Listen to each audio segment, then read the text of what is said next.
If you're feeling a little extra this Valentine's, why don't you try this super cute heart eyes eye look?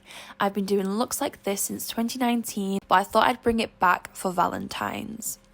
So first you want to take a very subtle gel liner. I'm using a very subtle pink/purple shade, and what you want to do is look directly into the mirror and you want to draw a heart around your eye. Drawing shapes on your eye can be a little bit tricky, so just take your time and make sure you look directly into the mirror to make sure you get the perfect shape.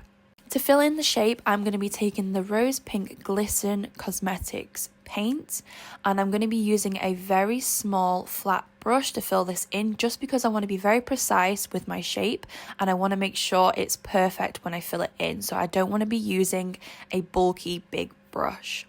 This eye paint is going to act as a base for the eyeshadow, and it's going to really help make the eyeshadow and the colour pop. Speaking of colour pop, I'm going to be taking the Colourpop Ooh La La eyeshadow palette, and I'm going to take a pink shade to go over top of the eye paint. Next up is creating the clouds, and to do this I'm going to be using the white paint from Glisten Cosmetics, and I'm just going to be taking a tapered brush and I'm going to start stamping the white onto my eye in like a rough cloud shape. Once you've placed your clouds, you want to go in with a clean brush and you want to diffuse the underneath of the cloud.